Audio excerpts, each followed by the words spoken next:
There's a moment in life when you realize that everything you thought you knew, every smile, every Sunday dinner, every I love you, was built on a lie.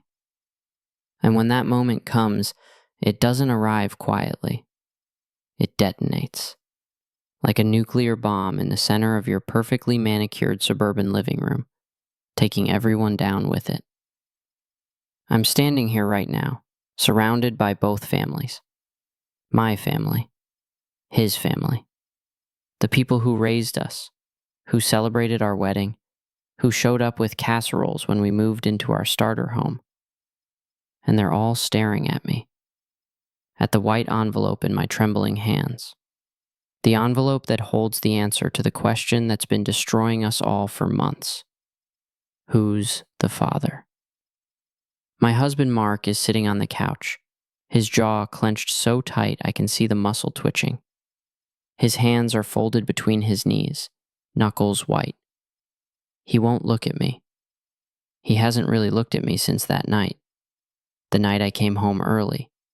The night everything shattered. My sister Emily is curled into herself on the love seat, mascara already smudged under her red-rimmed eyes. She keeps whispering, I'm sorry, like a broken record. Like those two words can somehow rewind the past year and undo what she did. What they did. And then there's Richard, Mark's father. Silver-haired, broad-shouldered Richard, standing by the window with his arms crossed, staring out at the December snow like he's watching his whole life crumble into slush. His wife, Mark's mother, Linda, sits as far from him as the room allows, her face a mask of disgust and disbelief. The air is thick, suffocating. You know that feeling right before a thunderstorm, when the pressure builds and builds, and you know the sky's about to crack open? That's this room right now. A nurse from the DNA testing lab stands awkwardly by the door, clutching her clipboard, probably regretting every career choice that led her to this moment. She clears her throat softly and says, "Whenever you're ready." Ready. As if anyone could ever be ready for this. See, what you need to understand is that this isn't some trashy reality show. This is real life. My life. And what led us here, to this moment, to this envelope, to this bomb that's about to explode, is worse than any soap opera plot you've ever watched. It's messier, more devastating. And it started so innocently, so normally. In a quiet neighborhood in Ohio, where people mow their lawns on Saturday mornings and wave to each other from their driveways. But let me take you back to where it all began. Because you need to understand how a good girl from a good family ended up sleeping with her father-in-law for revenge. 15 months earlier, my life looked like an Instagram filter come to life. Picture perfect. The kind of life people scroll past and think, she's got it all figured out. I was living in a 3-bedroom ranch house with vinyl siding and a white picket fence. Not metaphorical, an actual white picket fence. In a suburb outside Columbus, Ohio. The kind of neighborhood where kids ride bikes until the streetlights come on, and everyone knows everyone else's business at the Kroger checkout line. My husband, Mark, was a sales manager at a mid-sized logistics company. Handsome in that all-American way. Square jaw, easy smile, the kind of guy who calls everyone buddy and genuinely means it. He wore polo shirts on casual Fridays and talked about quarterly projections over dinner. We'd been married 3 years, together for 5, and I'd convinced myself we were happy. I worked the evening shift as a nurse at Riverside Medical Center, which meant I left for work around 2 in the afternoon and got home around midnight. It was exhausting, sure, but the pay was decent and we were saving for a bigger house. The kind with a 2-car garage and enough bedrooms for the kids we kept saying we'd have, eventually. Our life had a rhythm, a routine. Sunday barbecues with Mark's parents, Richard and Linda. Richard would man the grill, flipping burgers with the precision of a man who'd spent 40 years in construction, measuring twice and cutting once. Linda would bring her famous potato salad and fuss over Mark like he was still 12 years old. My own parents lived 2 hours south, so the Caldwells had basically adopted me. I called Richard Dad and meant it. Everything was normal, comfortable, safe. And then my sister needed a place to crash. Emily was 4 years younger than me, 23 to my 27. She'd just graduated from Ohio State with a degree in communications, which, as my dad loved to joke, was a fancy way of saying she still didn't know what she wanted to do with her life.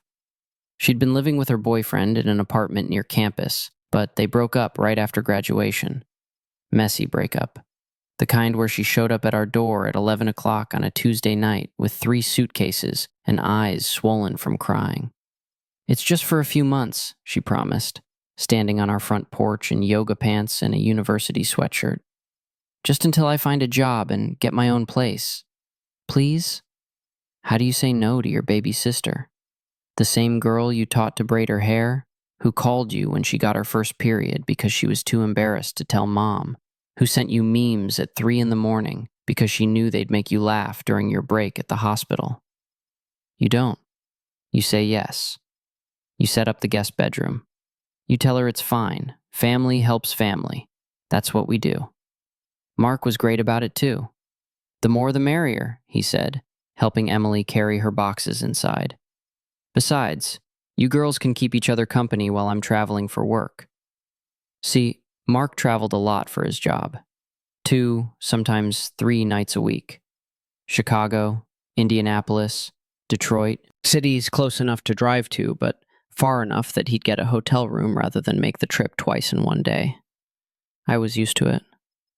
I'd gotten used to eating dinner alone, to watching Netflix by myself, to waking up in an empty bed more often than not. Having Emily around was nice at first. She'd stay up late so we could watch TV together when I got home from my shift. She'd make coffee in the morning and leave it in the pot for me. She'd fold the laundry and joke about Mark's obsession with matching his socks by brand and color.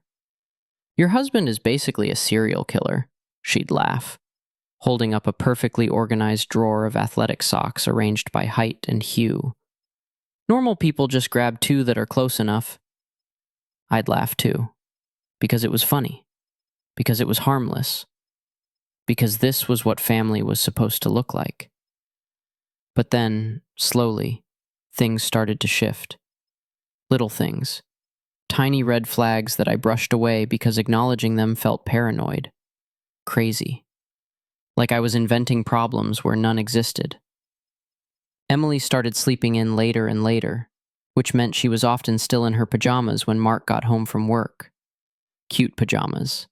The matching kind from Victoria's Secret, with shorts that showed off her long, tan legs. I'd come downstairs in my scrubs, ready to head to my shift, and they'd be laughing in the kitchen over some inside joke I wasn't part of. "You had to be there," Emily would say, waving her hand dismissively. "Guess I missed it," I'd reply, forcing a smile. Mark started texting more. His phone was always in his hand, always lighting up with notifications. When I'd glance over, he'd angle the screen away, just slightly. Not aggressively. Not like he was hiding something, just enough. "Work stuff," he'd mutter. I told myself it was the truth. Because why would I doubt him? We were married.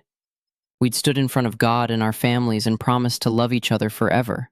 You don't throw that away. You don't question it over something as stupid as phone angles and inside jokes. But the red flags kept coming. Late-night conversations in the kitchen that went silent when I walked in. Emily borrowing Mark's sweatshirts and wearing them around the house. Swimming in fabric that smelled like his cologne. The way Mark started volunteering to keep Emily company when I had to work weekends. The way Emily started doing her hair and makeup, even when we weren't going anywhere. I started testing them without realizing I was doing it. Coming home 10 minutes early. Walking into rooms without knocking. Watching their body language when they didn't think I was paying attention. And they were careful. So careful. Nothing I could point to and say, "There, that's proof." just a growing knot in my stomach that twisted tighter every day. A voice in the back of my head, whispering that something was wrong, that the two people I trusted most in the world were lying to me. 4 months after Emily moved in, I started noticing the smell. Perfume. Her perfume. Light and floral, the kind that lingers on fabric. I'd smell it on Mark's shirts when I did the laundry, on the throw pillows in the living room, on the passenger seat of his car. Emily needed a ride to a job interview, he'd explain when I asked about it. She spilled coffee on the couch and I helped her clean it up, he'd say when I pointed out the pillows. Reasonable explanations. Logical. The kind of answers that made me feel guilty for even asking, like I was the problem. The paranoid, jealous wife who couldn't handle her husband being nice to her sister. But that smell. God, that smell. It was everywhere. Marking my territory like she was a cat, and I was the intruder. 6 months in, Mark started coming home from his business trips, smelling like her too. I remember the night I finally admitted something was wrong. Really, truly wrong. Mark had been in Detroit for 2 days, and Emily had coincidentally spent those same 2 days visiting a friend in Ann Arbor. They both came home within an hour of each other, both with the same coffee chain cups in their hands, both wearing the same guilty smiles. "How was your trip?" I asked Mark. "Exhausting. Meetings back to back. Barely had time to sleep." He looked well rested. His eyes were bright. He was humming while he unpacked his bag. "How was Ann Arbor?" I asked Emily. "Amazing. So good to catch up with Becca. We barely left her apartment." Her hair was styled. She had a tan line from sunglasses, and her suitcase smelled like Mark's favorite hotel chain, the one with the lavender-scented shampoo he always brought home. I didn't say anything. I went upstairs, locked myself in the bathroom, and cried so hard I threw up. Because I knew, deep down, in that place where instinct lives, I knew. But knowing and proving are two different things, and I needed proof. I needed to see it with my own eyes before I could let myself believe that my husband and my baby sister were betraying me. So I waited, and I watched, and I planned. I started checking Mark's phone when he was in the shower, scrolling through texts that were carefully innocent.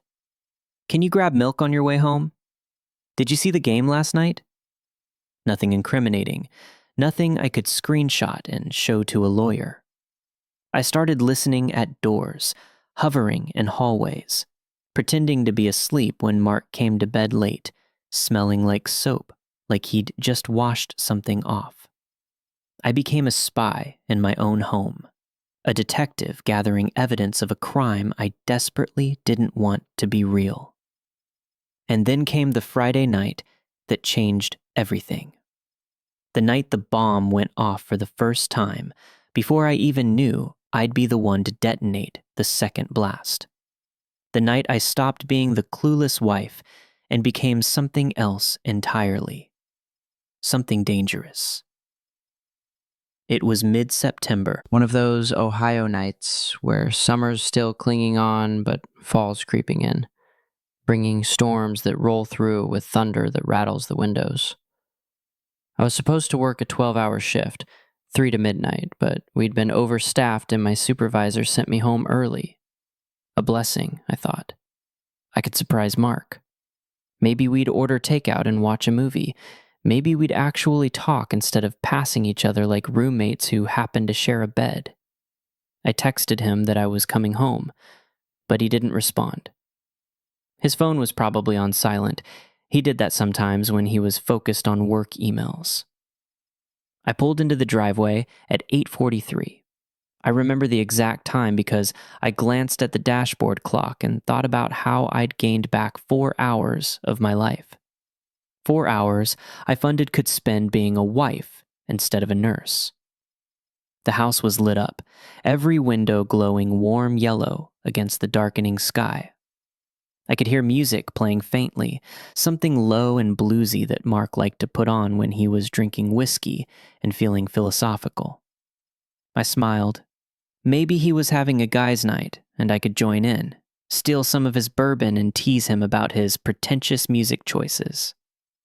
I opened the front door quietly, not sneaking, just not wanting to announce myself over the music. The living room was empty. 2 glasses on the coffee table, one with lipstick on the rim. Emily's shade. My heart started beating faster, but I told myself it was nothing. They were probably just hanging out, watching TV, being family. I heard something then. A sound that made my blood run cold. Laughter. Low and intimate, coming from upstairs, from the guest bedroom, Emily's room. I stood in the entryway, my keys still in my hand, my bag still on my shoulder, and I listened. A woman's voice, breathless and soft. We shouldn't. She could come home. A man's voice, rough and wanting. She won't. She's working till midnight. We have time. My husband's voice, speaking to my sister. The world tilted. I reached out to steady myself against the wall, and my keys slipped from my fingers, hitting the hardwood floor with a metallic clatter that sounded like a gunshot in the silence that followed. Footsteps, frantic and stumbling.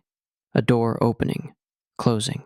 I couldn't move, couldn't breathe, couldn't do anything but stand there, staring at the stairs, as my brain tried to process what I'd just heard, tried to deny it, rationalize it, make it make sense. But there was no making it make sense. And then Mark appeared at the top of the stairs, pulling a t-shirt over his head, his hair disheveled, his face flushed. "Babe," he said, his voice too loud, too bright. "I thought you were working late." I couldn't speak. My throat had closed up. My tongue was lead. He came down the stairs, slowly, like he was approaching a wild animal. "You okay? You look like you've seen a ghost." Behind him, Emily's door opened. She peeked out, her face pale, her eyes wide. She was wearing a robe. My robe. The silk one Mark had given me for our anniversary. That's when I threw up. Right there in the entryway. All over the rug Emily had complimented last week, telling me it really tied the room together. Mark rushed forward, his hands reaching for me, his voice full of concern that made me want to claw his eyes out. "Don't touch me." The words came out low and deadly, a tone I didn't recognize from my own mouth. He froze. "Babe, what's—" "Don't touch me." Emily started crying, big theatrical sobs that echoed down the stairs. "I'm so sorry," she wailed. "I never meant. It just happened. We didn't—" "Shut up." I still wasn't yelling. My voice was quiet, controlled, which somehow made it worse. "Both of you. Just shut up." I turned around, walked back out the door, got in my car, and drove. I don't remember where I went. I just drove. Through neighborhoods that all looked like mine, full of houses where families were probably sitting down to dinner, where husbands weren't fucking their wives' sisters, where the world made sense. I ended up in a 24-hour diner off Route 23, sitting in a booth with a cup of coffee I didn't drink, staring at the tabletop and trying to understand how I'd gotten here. My phone buzzed. 53 texts from Mark, 21 from Emily. I didn't read them. I turned my phone off. I sat in that diner until 3 in the morning, watching truckers come and go, watching waitresses change shifts, watching the sky stay dark because that's what it does between midnight and dawn. It just stays dark. A waitress with a name tag that said Brenda refilled my coffee for the 6th time and said, "Whatever he did, honey, he's not worth it." I looked up at her. She had kind eyes, crow's feet from smiling. The kind of woman who'd probably seen 100 girls like me sit in this exact booth, nursing cold coffee and broken hearts. He cheated, I heard myself say, with my sister. Brenda's face softened. She set the coffee pot down and slid into the booth across from me. Then he's really not worth it, she said. But she's not either. Blood doesn't make someone family. Loyalty does. I started crying then. Not the pretty kind of crying you see in movies. The ugly kind. The kind where you can't catch your breath and your face swells up and snot runs down your chin. Brenda handed me a stack of napkins and didn't say anything else. Just sat with me while I fell apart in a diner booth at 3:30 in the morning. My whole life crumbling like stale bread. When I finally composed myself, Brenda squeezed my hand and said, "You're gonna be okay. Maybe not today, maybe not next week, but eventually. And when you get there, you're gonna be stronger than you ever thought possible." I wanted to believe her, but sitting there, with the taste of bile still in my mouth and the image of Emily in my robe burned into my brain, I couldn't imagine ever being okay again. I went home at dawn. The house was quiet. Mark was passed out on the couch, an empty whiskey bottle on the floor beside him. Emily's door was closed. I walked past both of them like ghosts in a haunted house and locked myself in our bedroom. Our bedroom. I looked at the bed we'd shared for 3 years, the dresser where our clothes mingled together, the framed photos on the wall from our wedding day, his smiling face next to mine, my hand in his, the promise we'd made, and I made a decision. I wasn't going to scream, wasn't going to throw his clothes on the lawn or key his car or any of the dramatic things women do in movies when they catch their husbands cheating. I was going to do something worse. I was going to make them feel exactly what I felt. The betrayal, the humiliation, the soul-deep violation of having someone you love look you in the eye and lie. I was going to destroy them both. Not with anger, with precision. But first, I needed to understand the full scope of what they'd done. I needed to know how long it had been going on, how many times they'd laughed at me behind my back, how many times they'd been together in my house, in my bed, while I was saving lives at the hospital. So, I started digging. I recovered Mark's deleted texts. It wasn't hard. He used the same password for everything, our wedding date, like some kind of sick joke. The messages went back months, since June, since 2 months after Emily moved in. Hundreds of messages, thousands of words. Can't wait to see you again. Last night was amazing. We have to be more careful. She's starting to notice. I think I'm falling for you. That last one was from Mark, to my sister, telling her he was falling for her. I read every single message, every lie, every stolen moment, every plan they'd made while I was at work, thinking I was building a life with a man who loved me. They'd been together in our bed multiple times. When I was working overnight shifts, they'd been on weekend trips together. The business trips and friend visits that coincidentally aligned. They'd talked about me, about how I was so trusting and never suspected a thing, about how guilty they felt, but how they couldn't help themselves.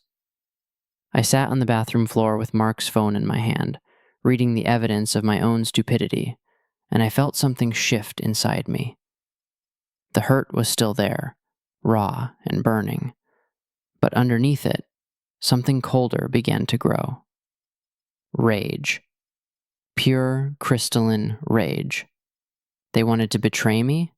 Fine. They wanted to sneak around behind my back? Fine.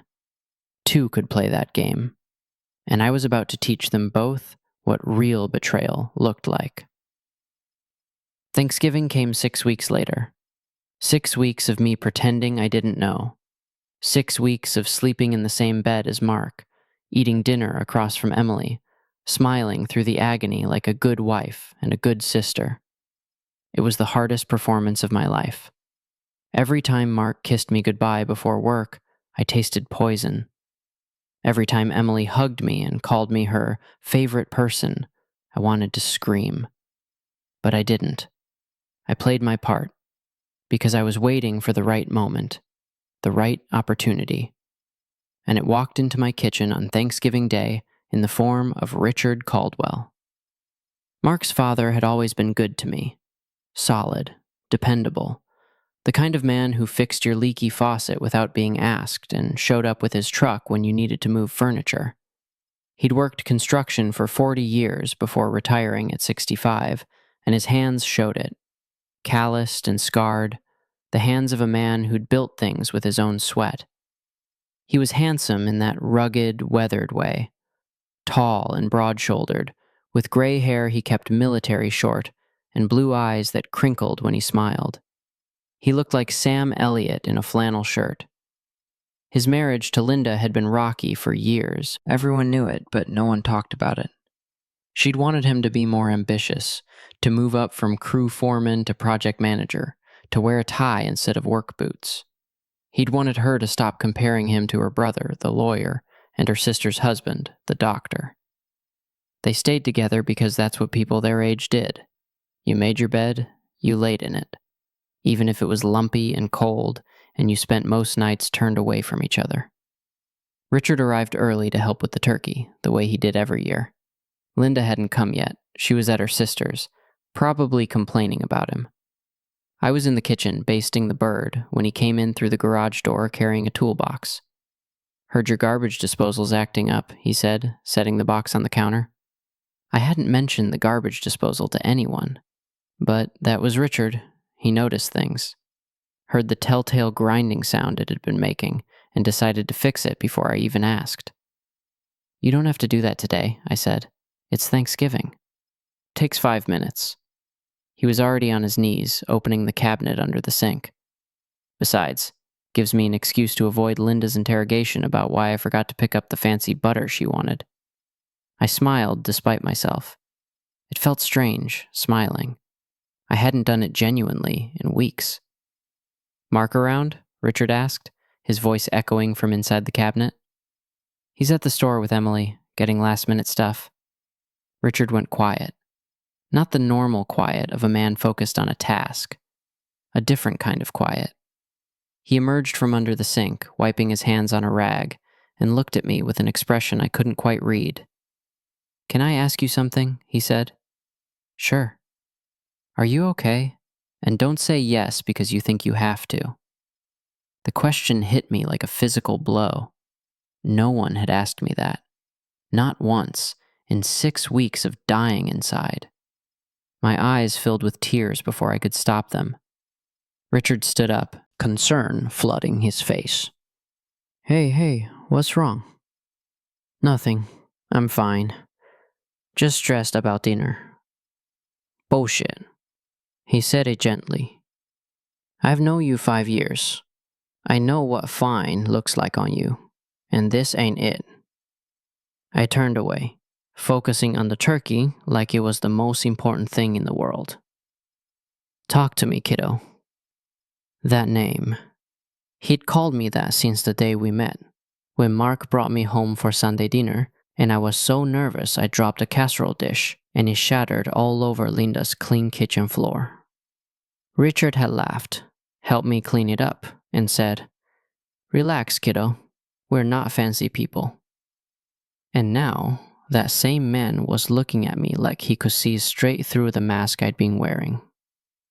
"It's Mark," I said quietly, "and Emily."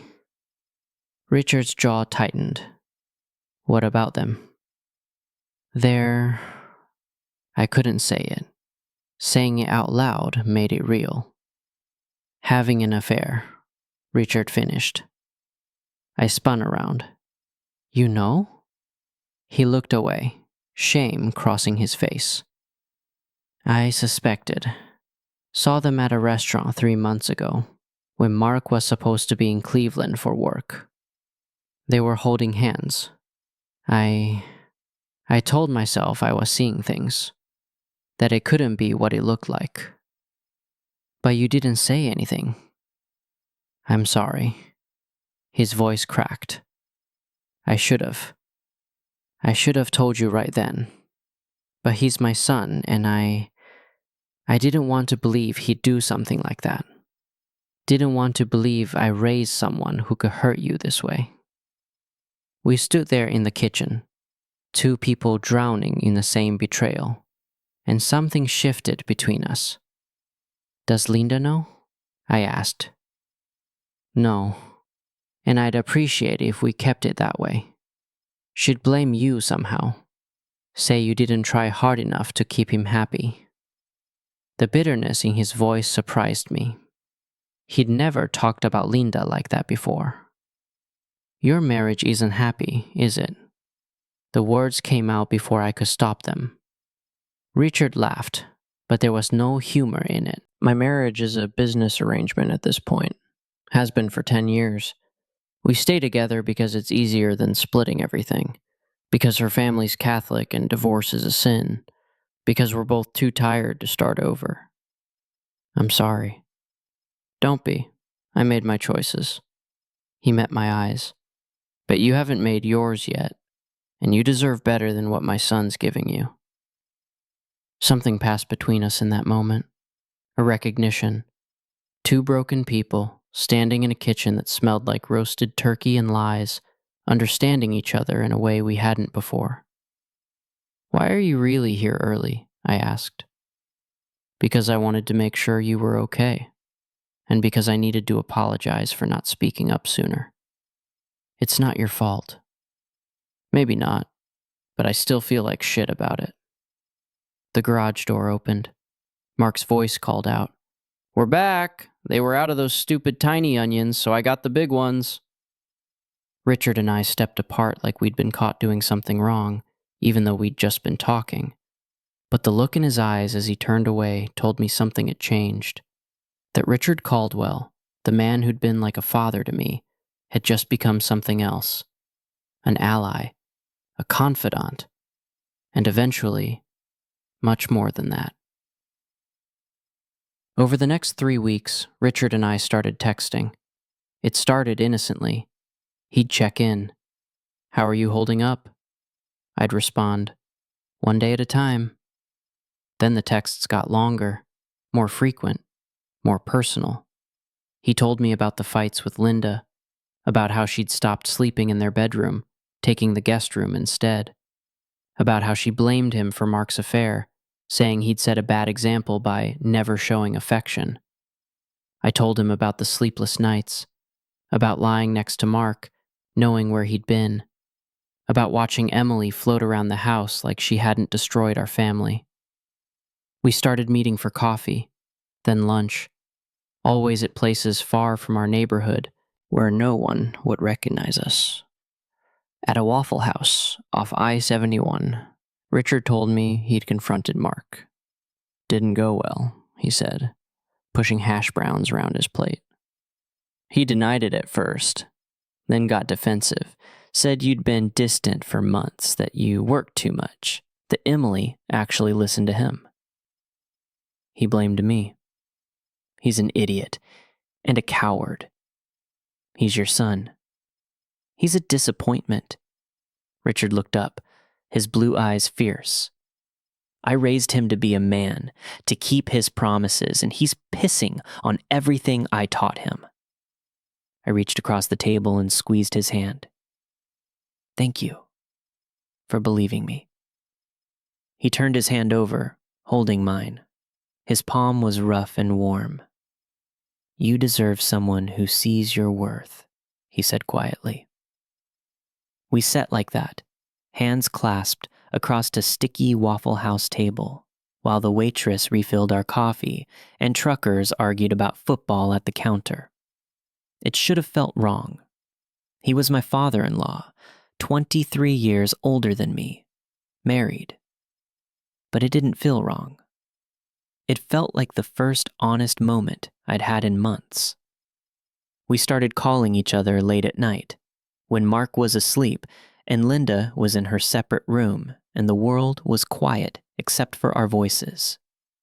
Richard told me about his dreams, about wanting to buy land in Tennessee and build a cabin with his own hands, about regretting the years he'd wasted trying to make Linda happy. I told him about nursing school, about my patients, about the little girl in room 412 with leukemia who made me laugh even on my worst days. We talked about everything and nothing, and somewhere in those late-night conversations, the line between appropriate and inappropriate began to blur. "I'm glad Mark screwed up," Richard said one night, his voice rough with exhaustion and something else. "Because it brought you into my life in a way you weren't before." That's a terrible thing to say. Doesn't make it less true. I knew where this was heading. We both did. But neither of us stopped it. Because the truth was, I needed someone to see me, to value me, to remind me that I wasn't crazy or paranoid or unworthy of love. And Richard needed someone who didn't look at him like he was a failure for choosing work boots over a corner office. We were two people drowning, and we clung to each other because it was easier than swimming alone. It happened on a Tuesday night in mid-December. Linda had gone to her sister's in Cincinnati for a pre-Christmas girls' trip. Mark was in Indianapolis for 2 days. Emily was out with friends. Or maybe with Mark. I didn't know anymore. Richard texted me. "I'm at the Comfort Inn off exit 38, room 217. No pressure, but if you want to talk, the door's unlocked." I stared at that text for 20 minutes. I knew what it meant, what he was offering, what line we were about to cross. I could ignore it, pretend I never saw it, keep playing the good wife while my husband fucked my sister. Or I could drive to that hotel, walk through that door, and become the same kind of person they were. I chose the second option. Not because I loved Richard. Not yet, anyway. But because I needed to feel something other than worthless. I needed to hurt them the way they'd hurt me. I needed revenge. The hotel room was standard issue anonymous. Beige walls, floral bedspread, abstract art that came from a catalog. Richard was sitting on the edge of the bed when I walked in, still fully dressed, looking like he half expected me not to show. "I wasn't sure you'd come," he said. Neither was I. We sat there for a long moment, not touching, both knowing that once we crossed this line, there was no going back. "We don't have to do anything," Richard said. "We can just talk. I couldn't be alone tonight. I don't want to talk." I kissed him, hard, desperate, angry. He responded in kind, his hands in my hair, his mouth hungry and needing. We didn't make love. Love had nothing to do with it. We had angry, grief-stricken, vengeful sex in a cheap hotel room that smelled like cigarette smoke someone tried to cover with air freshener. And when it was over, lying in rumpled sheets with my father-in-law's arm around me, I felt two things simultaneously. Powerful and completely, utterly lost. "What have we done?" I whispered. Richard's hand tightened on my shoulder. "Something we can't take back. Do you regret it?" He was quiet for a long time. Then, "Ask me again in a month." But we both knew we wouldn't stop. Because the damage was done. The line was crossed. And once you detonate the first bomb, the rest get easier. It became a pattern. A dangerous, addictive pattern. Twice a week, sometimes 3 times, we'd meet at that same hotel. Different rooms, same exit 38 Comfort Inn. Richard would text me a room number, and I'd show up after my shift, still smelling like hospital antiseptic, looking over my shoulder to make sure no one saw me. We'd have sex. We'd talk. We'd lie there in the dark and pretend we were different people living different lives. Sometimes it felt like comfort.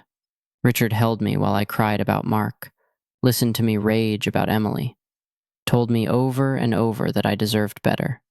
Sometimes it felt like revenge. I'd imagine Mark finding out, his face crumbling the way mine had. I'd imagine Emily realizing that I could destroy her just as easily as she'd destroyed me. And sometimes In the quietest moments, it felt like something more. Richard was different from Mark. Older, yes, but also steadier. When he said he'd call, he called. When he made a promise, he kept it. He looked at me like I mattered, like I was more than just a fixture in his son's life. "I'm falling for you," he said one night in early January, his fingers tracing patterns on my bare shoulder. "Don't," I replied. "This isn't real. It's just a reaction to everything falling apart. Doesn't feel like a reaction. It has to be. Because if it's real, then we're as bad as they are. Maybe we are." He tilted my chin up to look at him. "But at least we're bad together." I kissed him to shut him up. Because if we kept talking, I'd have to admit that I was falling too. And I wasn't ready to face what that meant. Christmas came and went in a blur of forced smiles and dinner table tension. Mark gave me a necklace that I knew Emily had picked out because it was her style, not mine. I gave him a watch that I knew he'd only wear when I was around. We were strangers, sleeping in the same house, playing roles in a marriage that had died months ago. Emily started talking about getting her own apartment.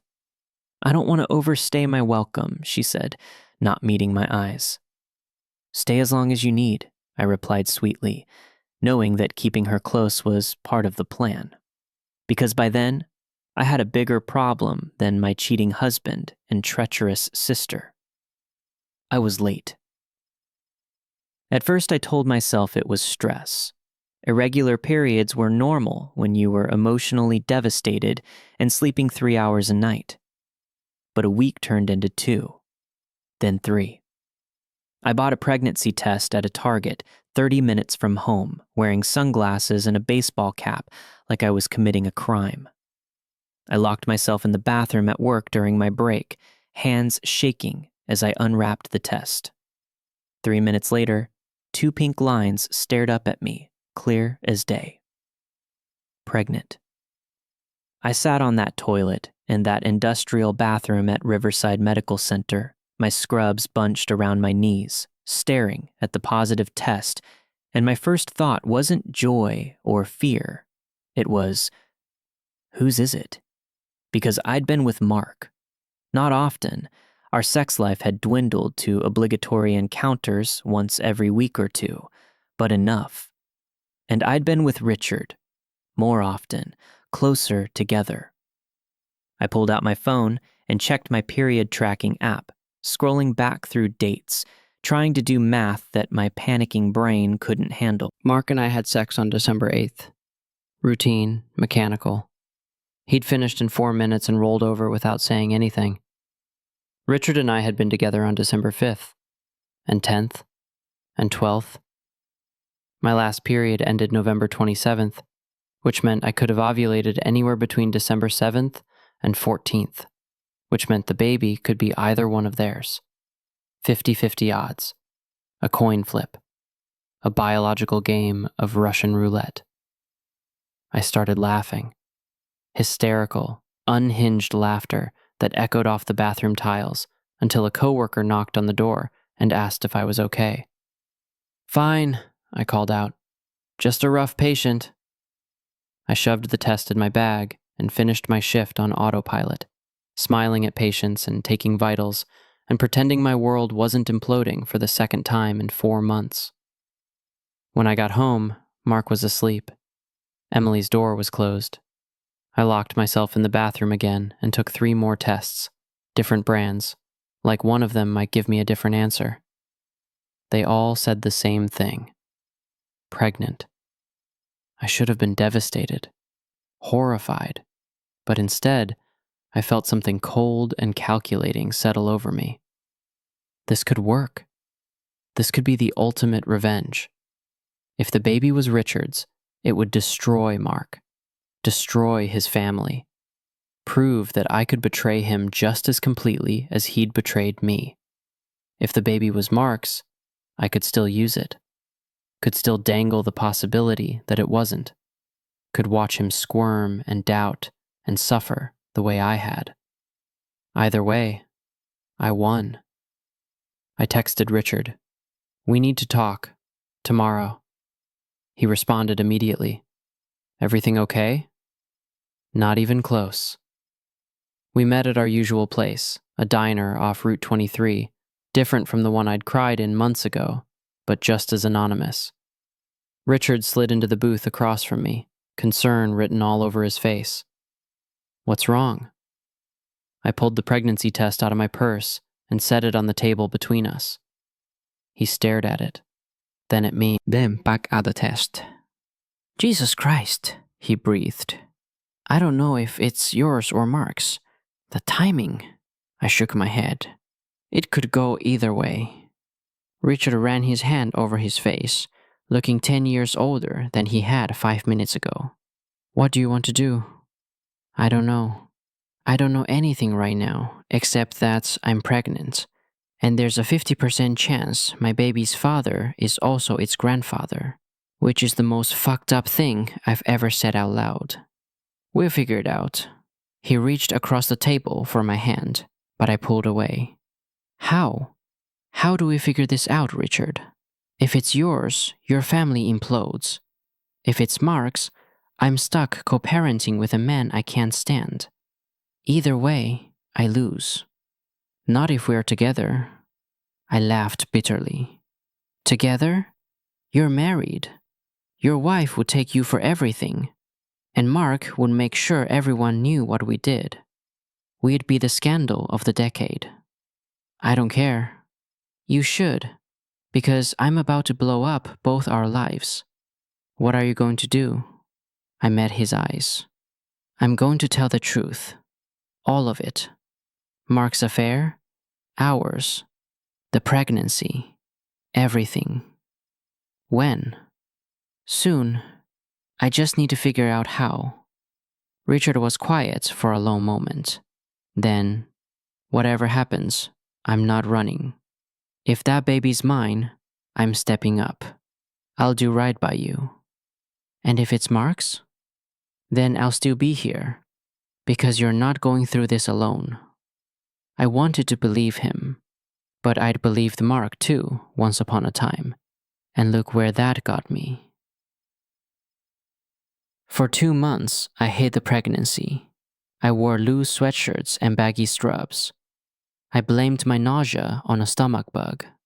I avoided family dinners where people might notice I wasn't drinking wine. Richard checked in constantly. How are you feeling? Did you sleep? Have you told Mark yet? I hadn't, because telling Mark meant starting a countdown to detonation, and I needed to control when and where the bomb went off. Emily started to get suspicious. Are you pregnant? She asked one morning, watching me dry heave into the kitchen sink. No. Why? You just seem different. I'm tired. Work's been brutal. She didn't look convinced, but she dropped it. Mark didn't notice. He was too busy sneaking around with Emily, making plans they thought I didn't know about. I'd stopped checking his phone. I didn't need to anymore. I knew everything I needed to know. By mid-February, I was 12 weeks along and starting to show. I couldn't hide it much longer. Richard wanted me to leave Mark. Move in with me, he said. I'll tell Linda everything. We'll figure it out. Not yet. I need it to hurt worse. It's not healthy, holding on to revenge like this. Neither is sleeping with your son's wife, but here we are. He flinched, but he didn't argue. Super Bowl Sunday was the breaking point. Both families gathered at Mark's parents' house for the game. Linda made 7-layer dip. Richard grilled brats. Everyone sat around the TV, pretending we were a normal, functional family. I was wearing an oversized OSU sweatshirt that barely hid my growing belly. I caught Linda looking at me twice. Her eyes narrowed. During halftime, she cornered me in the kitchen. Are you pregnant? No point in lying. She'd figure it out soon enough. Yes. Does Mark know? Not yet. Her face softened. Oh, honey, that's wonderful. Why haven't you told him? Because I don't know if it's his. Because I've been sleeping with your husband. Because I'm about to destroy this entire family. I wanted to wait until the first trimester was over. Well, you need to tell him soon. He'll be thrilled. Thrilled. Right. I waited until everyone was distracted by the fourth quarter, then pulled Mark aside on the back porch. I'm pregnant. He stared at me. What? I'm pregnant. 12 weeks. His face went through several emotions in rapid succession. Shock, confusion, and then something I didn't expect. Fear. Is it mine? The question hung in the cold February air. What kind of question is that? I asked, even though I knew exactly what kind of question it was. We haven't exactly been close lately. That's your fault, not mine. He ran his hand through his hair. Right. Yeah, sorry, Wow. A baby. Yeah. A baby. We should tell everyone. They'll be... No, not yet. Why not? Because I said so. I walked back inside, leaving him on the porch, and caught Richard's eye across the room. He knew. Somehow, he knew I'd just told Mark. The rest of the evening was agony. Mark kept trying to talk to me, to ask questions, to make plans. I deflected every attempt. When we got home, he tried again. We need to talk about this, about the baby, about us. There is no us, Mark. What's that supposed to mean? It means I know about Emily. His face went white. I know everything, the affair, the trips, the lies, all of it. Babe, don't babe me. You've been fucking my sister in our house for 8 months, and you think you can babe your way out of it? Emily's door opened. She stood in the hallway, her face pale. How long have you known? She whispered. Since September. Since the night I came home early and heard you in your room. Why didn't you say anything? Because I was busy making sure you both felt exactly what I felt. Mark's face twisted with confusion. What does that mean? This was it. The moment. The detonation. It means I've been sleeping with your father, and the baby might be his. Silence. The kind of silence that feels like the world just stopped spinning. Then Mark lunged at me, not to hit, just to grab my shoulders, to shake me, to make me take it back. You're lying. You're fucking lying. I'm not. Ask him. Ask your dad if we've been meeting at the Comfort Inn off Exit 38 twice a week since December. Emily started crying, big, gulping sobs. Mark let go of me like I was on fire and pulled out his phone, dialing with shaking hands. Dad, answer the fucking phone. He put it on speaker. Richard's voice came through, cautious. Mark? What's wrong? Did you sleep with my wife? Silence. Dad, did you sleep with my wife? Yes. Richard's voice was quiet, resigned. Yes, I did. Mark threw his phone across the room. It shattered against the wall.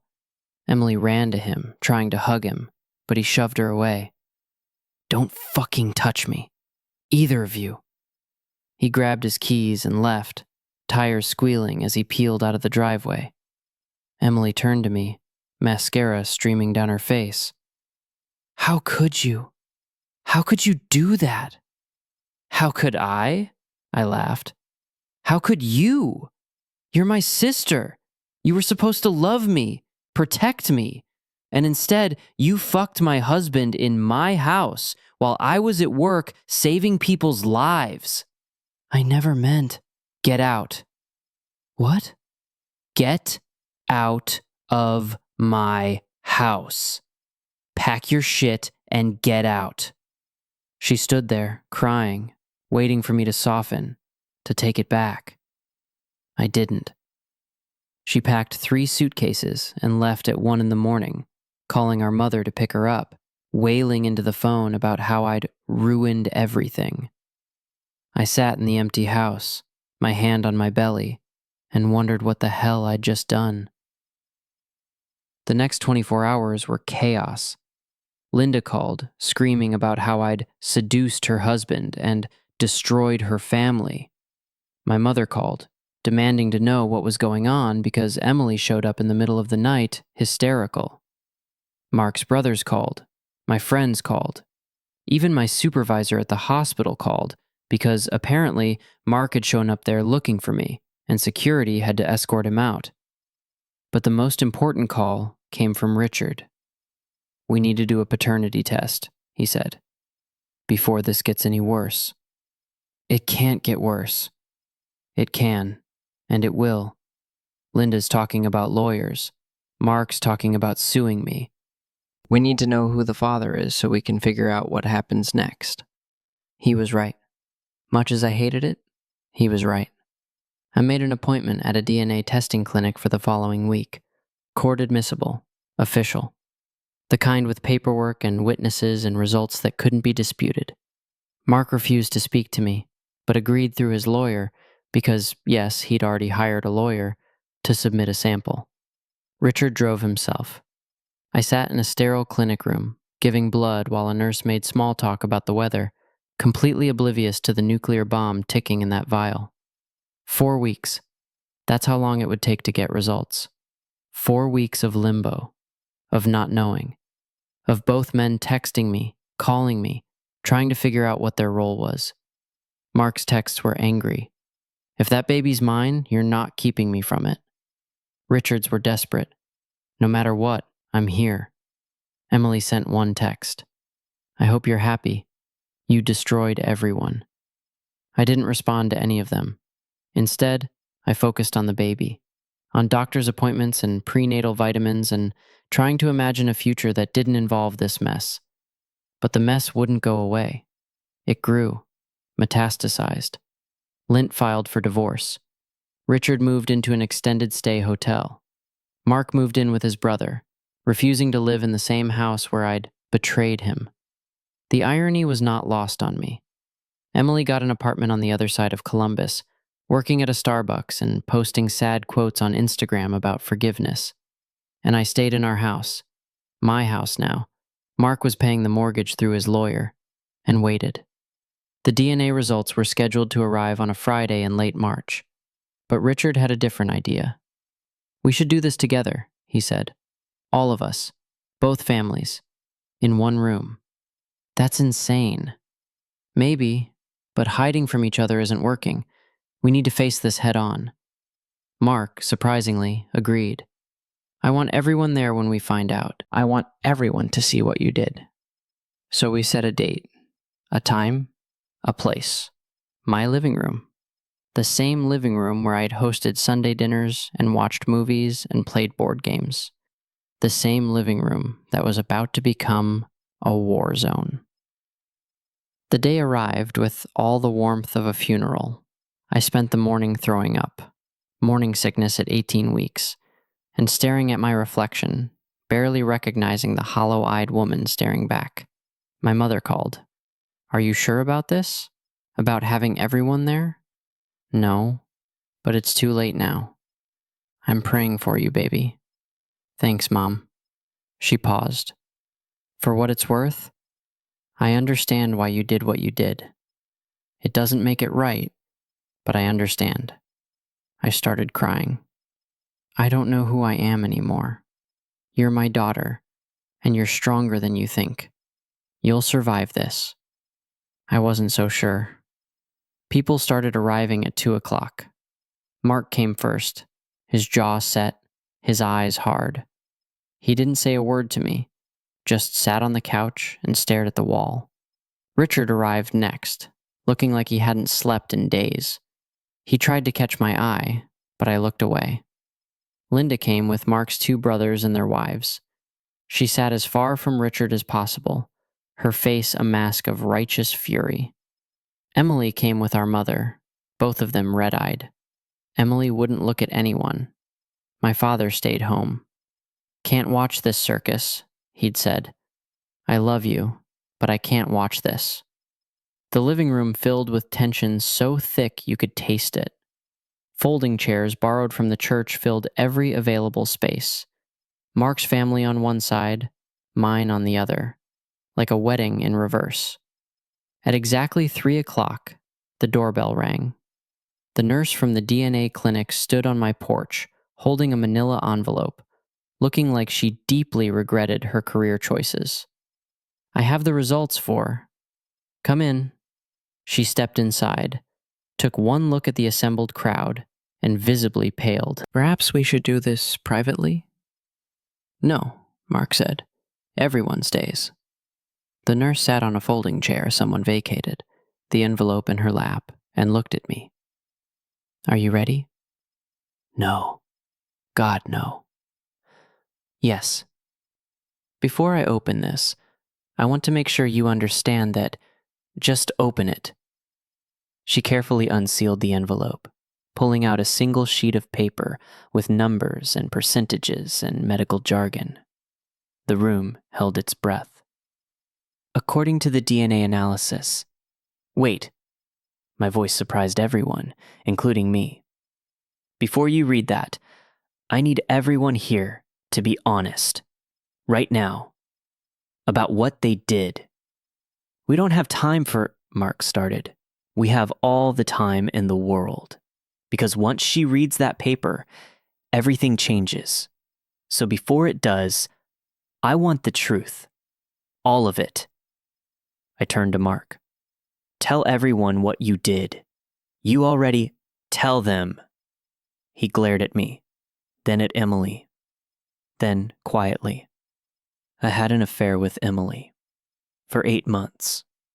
We slept together, multiple times. In your bed when you were at work." Gasps from the relatives who hadn't heard the full story yet. I turned to Emily. "Your turn." She was crying again, but she forced the words out. "I slept with Mark. I knew it was wrong. I did it anyway. I'm sorry." "Sorry doesn't fix anything." I turned to Richard. "Your turn." He stood, facing his family, facing his son. "I slept with her. Multiple times. Starting in December. I knew it was wrong. I knew it would hurt everyone. But I was angry at you, Mark. Angry at what you'd done to her. And angry at myself for not stopping it." Linda let out a sound somewhere between a sob and a scream. "And I'm not sorry," Richard continued. "Not for being with her. Only for the pain it caused people I love." Mark launched himself at his father. They collided in a tangle of fists and fury, crashing into the coffee table, shattering the glass top. It took 3 people to pull them apart. Mark's brothers dragging Mark into one corner, while Richard stood in the other, blood dripping from his lip. "Enough," I shouted. "Everyone sit down." They did, slowly, grudgingly. I turned back to the nurse, who looked ready to run. "Now, read the results." She cleared her throat, her hands shaking slightly. "According to the DNA analysis conducted on March 19th, comparing samples from the fetus, Mark Caldwell, and Richard Caldwell." The world slowed down. I could hear my heartbeat in my ears. "The biological father is." Every eye in the room locked on that piece of paper. "Richard Caldwell. Probability of paternity, 99.97%. Silence.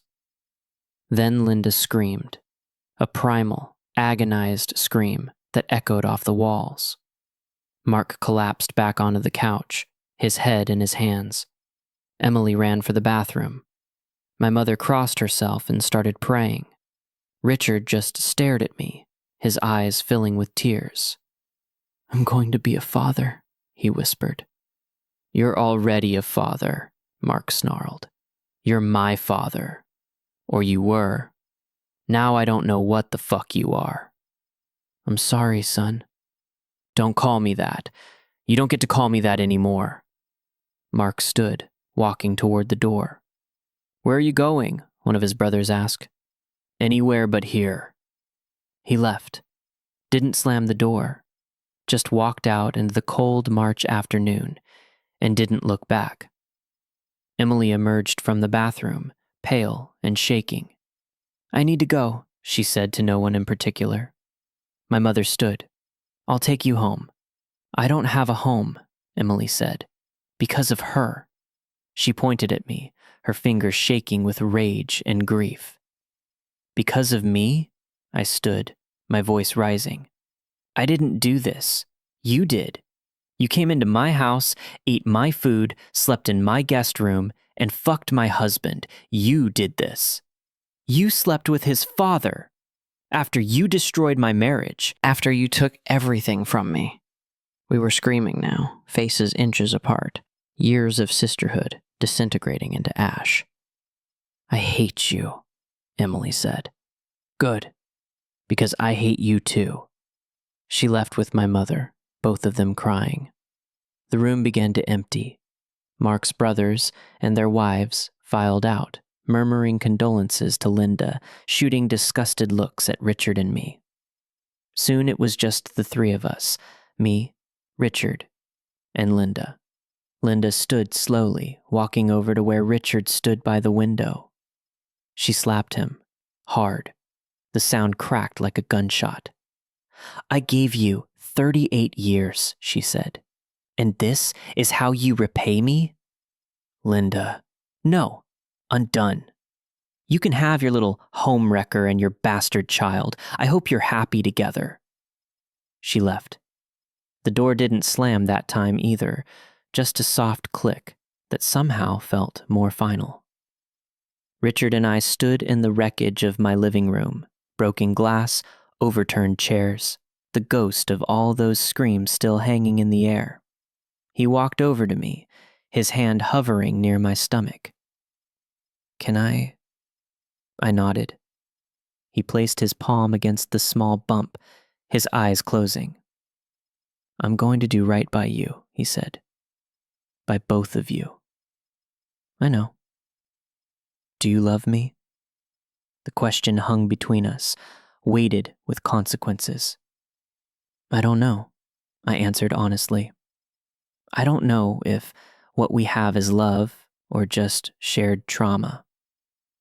That's fair. But I know you'll be a good father. You already proved that once, even if Mark can't see it right now. Richard pulled me into a hug, and I let myself sink into it, exhausted down to my bones. Outside, someone's car wouldn't start. A dog barked. Life went on, completely unaware that an entire family had just imploded. What happens now? I asked. Now? Now we figure it out, one day at a time. It wasn't romantic.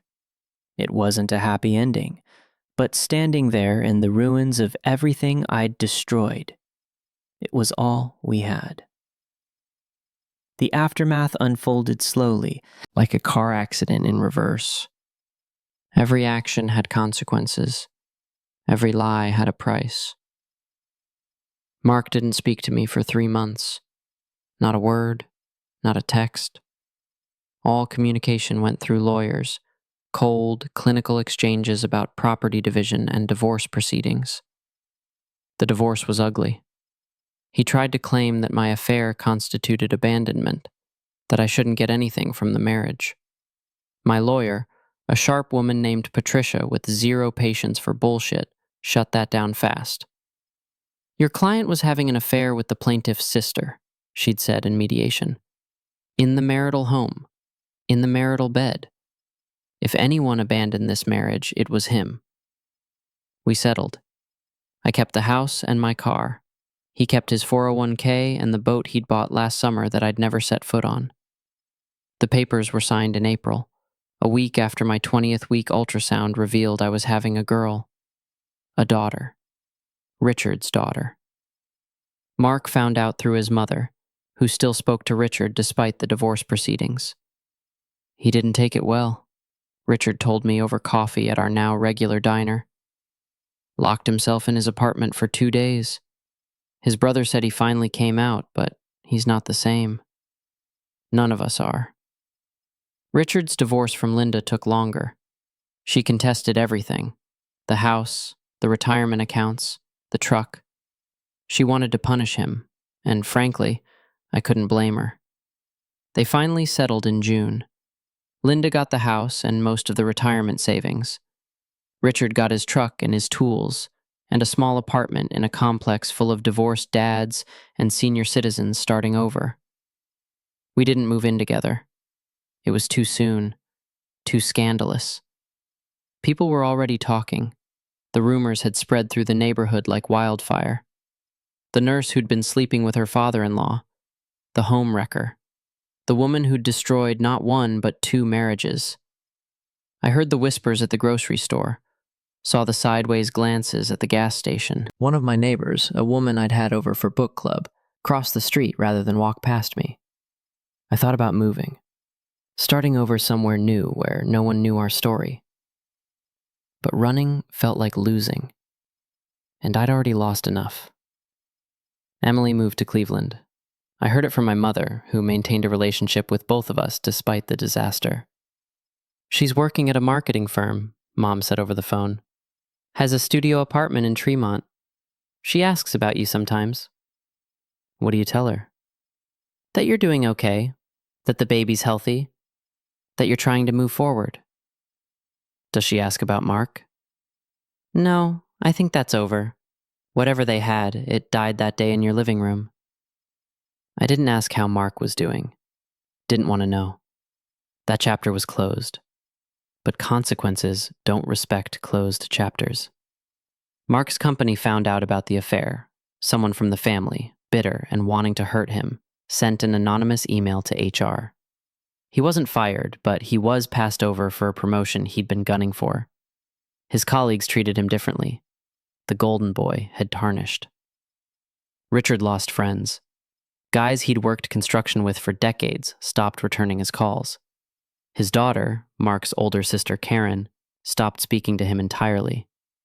She called me a pervert, Richard told me, his voice hollow. Said I was disgusting for sleeping with someone young enough to be her daughter. Said she'd never let her kids around me again.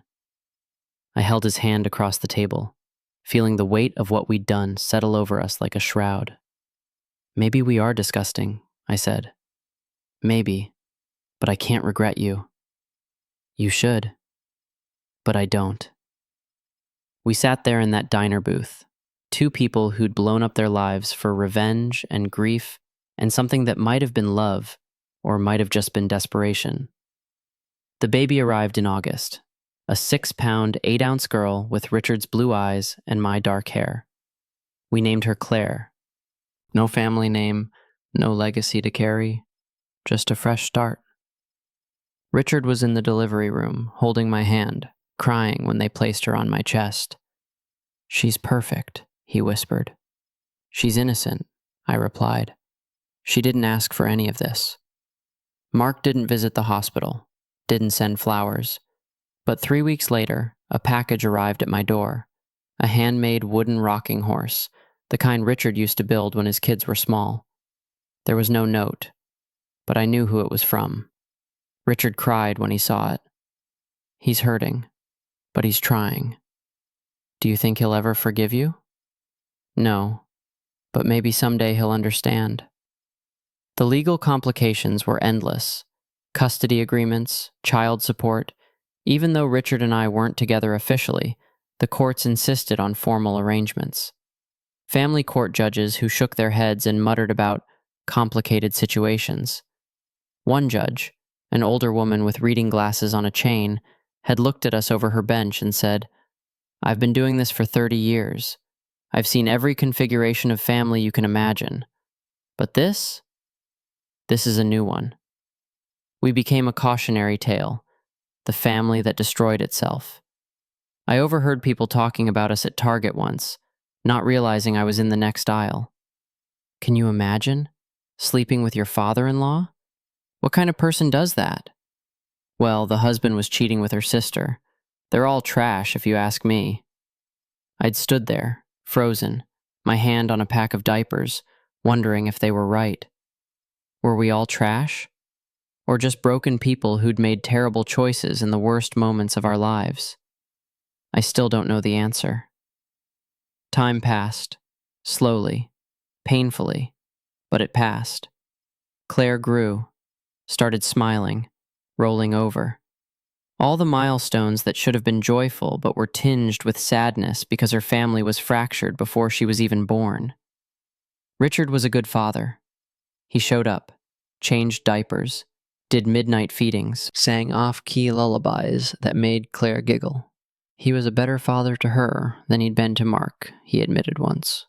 I was working all the time when Mark was little, trying to build a career, provide for the family. I missed so much. I'm not making that mistake again. But the cost. I know. Believe me, I know. We established a routine. Richard would come over 4 evenings a week. We'd have dinner, nothing fancy, just spaghetti or tacos or whatever I could throw together after a long shift. He'd play with Claire while I showered or did laundry, or just sat on the couch and stared at the wall. We slept together sometimes. Not as often as before. It felt different now, with a baby in the next room, with the weight of everything we'd done pressing down on us. Are we ever going to be together for real?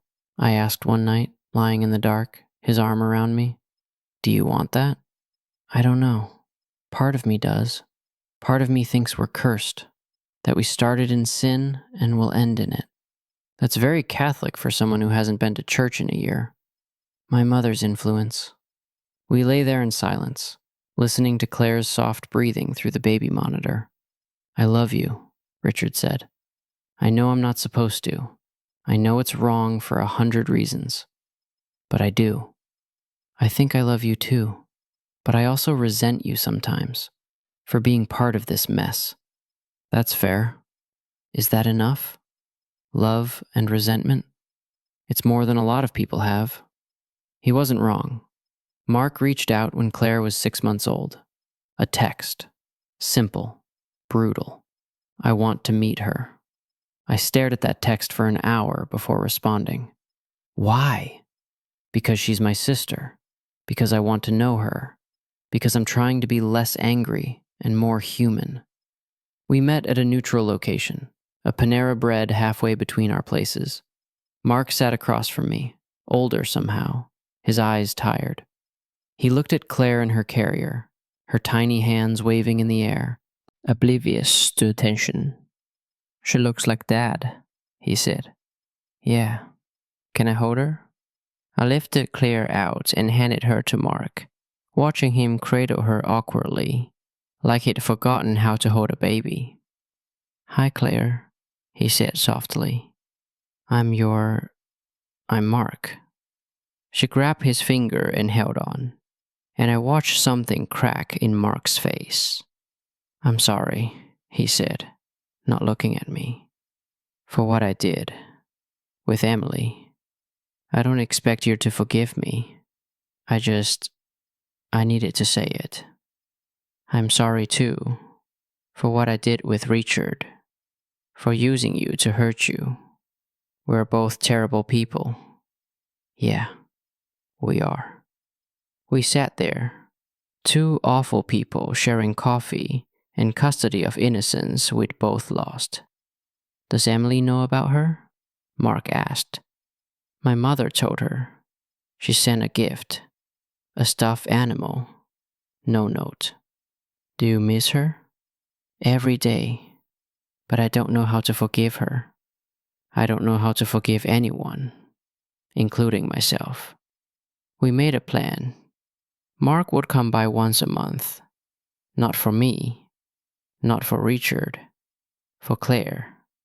Because she deserved to know her brother, even if the circumstances were fucked beyond repair. The visits were stiff at first. Mark and Richard in the same room, not speaking, just existing in cold silence while Claire played on her mat. But slowly, over months, the ice began to thaw. Not melted, just cracked. Richard apologized. Actually apologized. I'm sorry, son, for betraying you, for choosing my own hurts over your well-being.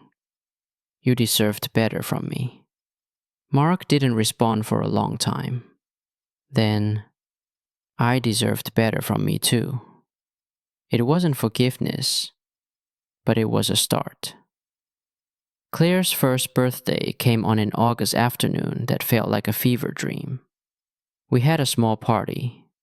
Just my parents, Richard, and surprisingly, Mark. Linda declined. Emily didn't respond to the invitation. But Mark showed up with a present. A photo album filled with pictures of his own childhood.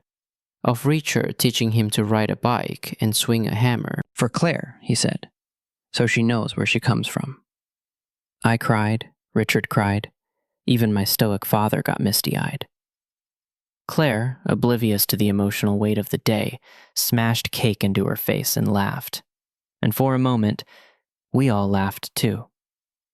That night, after everyone left and Claire was asleep, Richard and I sat on the back porch, drinking cheap wine and watching fireflies. Do you think we'll ever be normal? I asked. Define normal. Happy, uncomplicated, not constantly aware of the damage we've done. Probably not. But maybe we can be okay. Maybe that's enough. I leaned my head on his shoulder, exhausted in a way that sleep couldn't fix. I'm glad she's yours, I said. I'm glad I know. Even though it destroyed everything, I'm glad. Me too. We sat there until the wine was gone and the fireflies disappeared and the night settled into something that felt almost peaceful. Almost. I went back to work when Claire was 14 months old. Part-time at first, evening shifts so Richard could watch her. My coworkers were kind but distant. They knew. Everyone knew. The hospital was small, and gossip traveled fast. I kept my head down and did my job. Saved lives, changed bedpans, reminded myself that whatever I'd done in my personal life, I was still good at this. One night, a patient asked me if I had kids. I do, I said. A daughter. How old? Almost 2. The best age. Enjoy it while it lasts. I smiled, but inside I was thinking about all the ways I'd failed to enjoy anything. How I'd turned my life into a battlefield and used my daughter as a weapon before she was even born. In the break room later, I ran into Brenda, the same waitress from the diner where I'd fallen apart that first night. She'd picked up nursing later in life, worked the same shifts I did. You're the girl from the booth, she said, recognition dawning. The one with the cheating husband. That's me. You doing okay? Surviving. She poured herself coffee and sat across from me.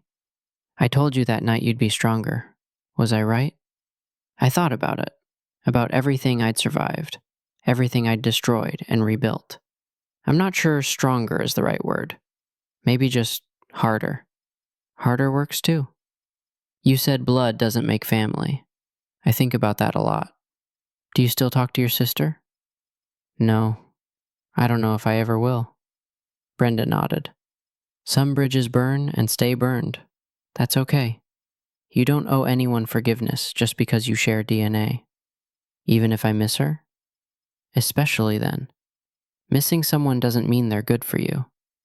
We sat there in the fluorescent light of the hospital break room, 2 women who understood that survival sometimes meant walking away from the people you loved most.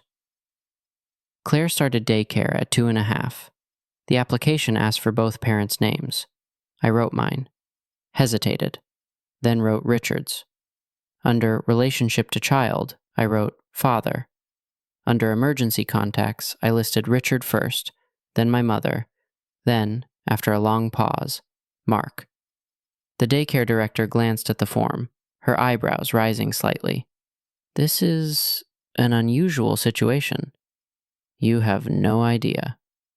As long as everyone listed is authorized to pick up the child, it's fine. We've seen it all. I doubted that. Claire thrived at daycare, made friends, learned songs, came home singing Wheels on the Bus in a voice that could shatter glass. Richard picked her up twice a week, and the daycare teachers all loved him.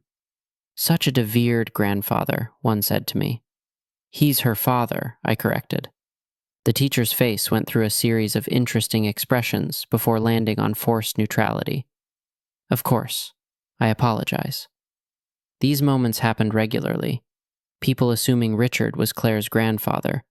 People doing math in their heads when I explained. People judging silently or not so silently. I learned to stop caring, but Richard struggled with it. People think I'm a pervert, he said one night, dating someone young enough to be my daughter. We're not dating. You know what I mean. Do you care what they think? Yes, don't you? I used to, but I'm too tired now. Let them think what they want. He pulled me close. You're stronger than me. No, just more numb. We'd been in this strange limbo for over 2 years, co-parenting, sometimes sleeping together, not quite a couple, but more than friends. I didn't know what to call us. Move in with me, Richard said one night. What? Move in. You, me, and Claire. Let's stop pretending we're not building a life together. People will talk. They're already talking. At least we'd be facing it together. I thought about it. About Claire growing up shuttling between 2 homes. About the exhaustion of maintaining separate lives when we were already entwined. Okay. Okay? Yeah. Let's do it. Let's be a real family. Or whatever version of family we can manage. We moved in together that fall, into a small house outside the suburbs where fewer people knew our story. It wasn't perfect. We fought about money and parenting and whether we were together out of love or guilt. But it was ours. And Claire was happy. And that had to count for something. Mark started dating someone new when Claire was 3. A woman named Jessica who worked in HR at his company. Normal. Uncomplicated. Probably didn't have any family members he could accidentally sleep with. He brought her to one of Claire's birthday parties. Her 3rd, a backyard affair with too much cake and a bouncy house. Jessica was polite but clearly uncomfortable. I didn't blame her. Mark had probably told her some sanitized version of our story, but standing in a backyard with me and Richard and our shared child probably made the reality hit different. Nice to meet you, she said, shaking my hand. You too. Thanks for coming. Mark talks about Claire all the time.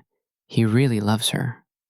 I glanced at Mark, who was pushing Claire on the swing set, his face soft in a way I hadn't seen in years. He's a good brother to her, I said.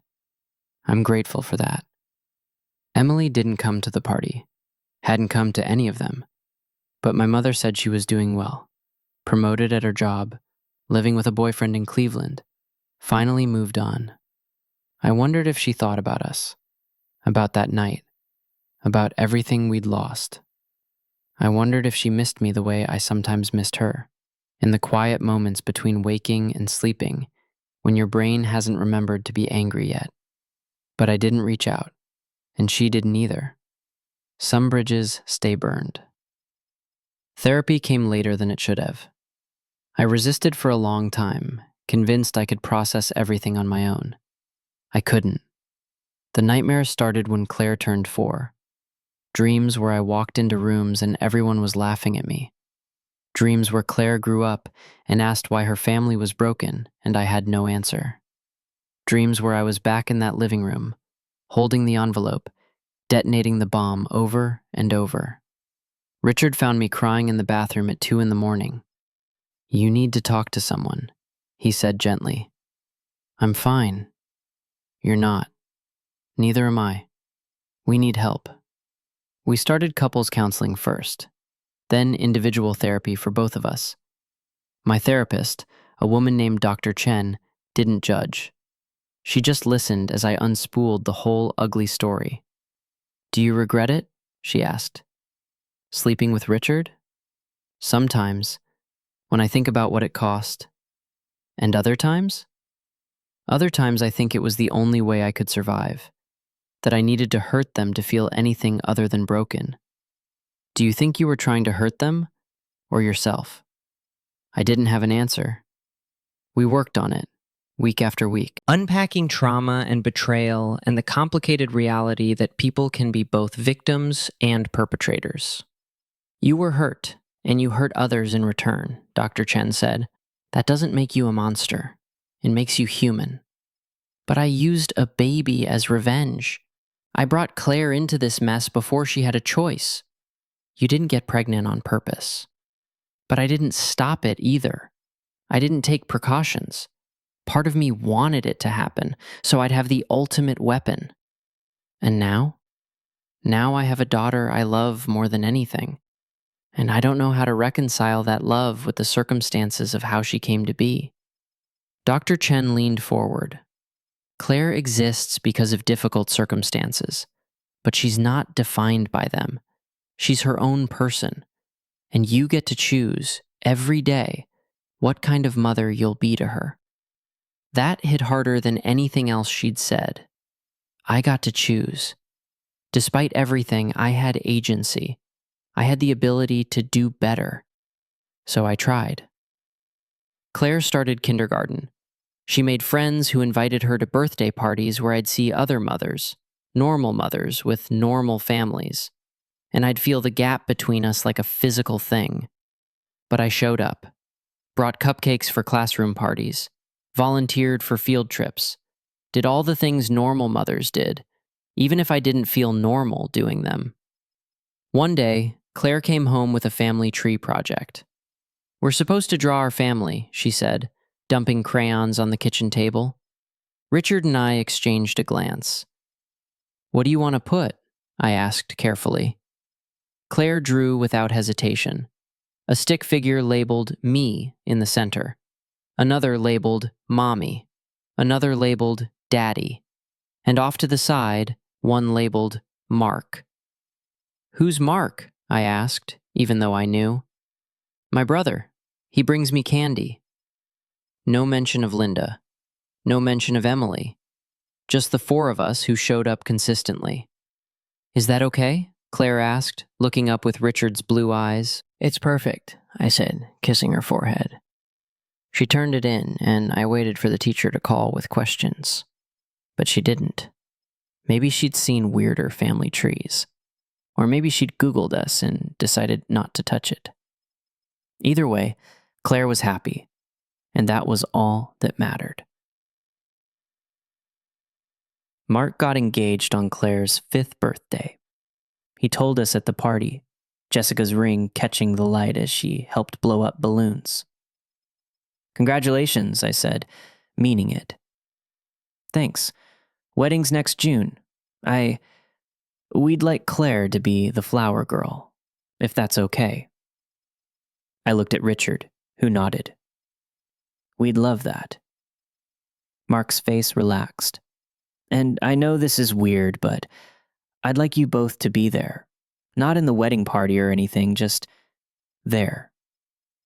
"Are you sure?" Richard asked. "No, but Jessica thinks it's important, that if we're going to be in Claire's life, we should all try to be civil, maybe even friendly." Jessica had more sense than all of us combined. "We'll be there," I said. The wedding was small, tasteful, completely normal. Mark cried when Jessica walked down the aisle. His brothers stood up with him.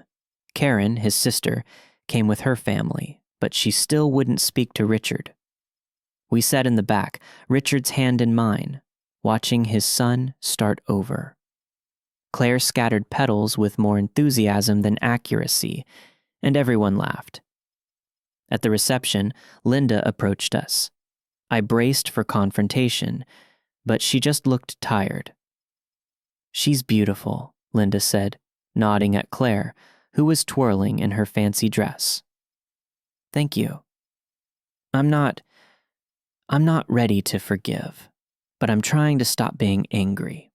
My therapist says it's eating me alive. I understand, Richard said. For what it's worth, I'm sorry. Truly. Linda nodded. I know. Doesn't change anything, but I know. She walked away, and it wasn't reconciliation, but it was less hostile.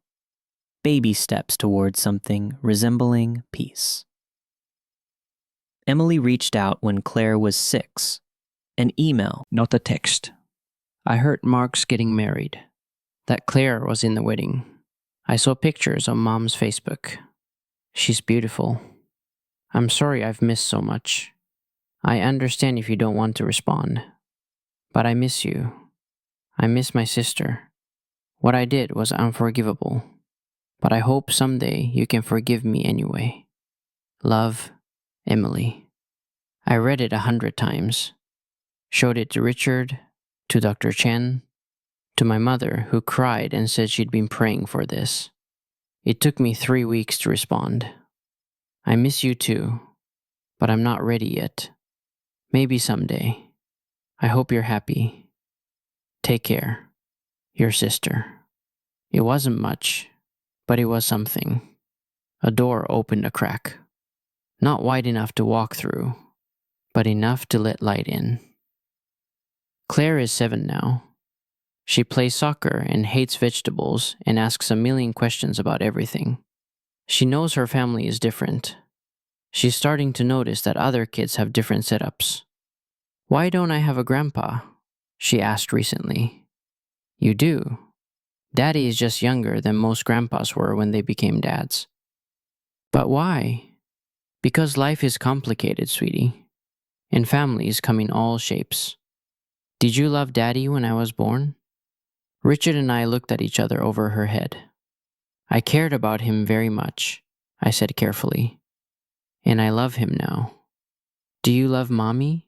Claire asked Richard. More than anything, except you. That's gross, Claire said, but she smiled. She'll have harder questions someday. We'll have to tell her the truth, or some version of it. That her family broke and rebuilt itself in a strange shape. That people made mistakes and hurt each other and tried to do better. But for now, she's 7 and happy and loved. And maybe that's enough. Looking back, I don't know how to feel about what we did. What I did. The revenge felt righteous in the moment. Felt like justice. Like the only way to balance the scales. But the scales never balanced. They just broke. Mark lost years of his life to bitterness. Emily lost her sister. Linda lost her marriage. Richard lost his son's respect. And I lost the person I thought I was. The good girl. The loyal wife. The forgiving sister. But I gained something too. A daughter. A strange, patched-together family. A hard-won understanding that people are more complicated than heroes and villains. We're all just damaged people doing our best. Sometimes our best is pretty fucking terrible. If I could go back, would I do it differently? I don't know. Maybe I'd have walked away instead of seeking revenge. Maybe I'd have gone to therapy instead of Richard's hotel room. Maybe I'd have filed for divorce and rebuilt my life with dignity instead of destruction. Or maybe I wouldn't. Maybe some lessons can only be learned through fire. What I do know is this. Revenge doesn't heal anything. It just creates more wounds, more casualties, more people lying awake at night, wondering how their lives turned into something they don't recognize.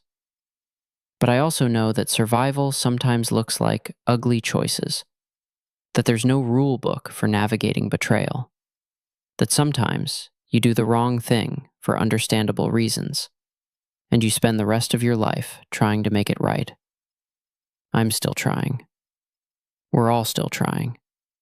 And maybe that's the only redemption any of us gets, to keep showing up, keep doing better, keep loving the people we've hurt and been hurt by, and hope that eventually the scales tip towards something resembling grace.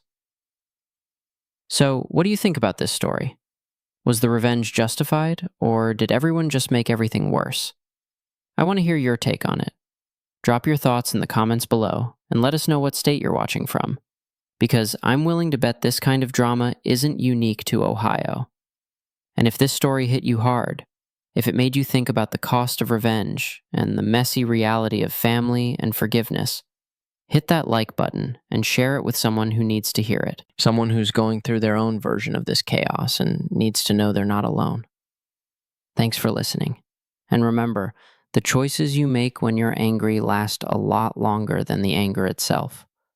Choose carefully.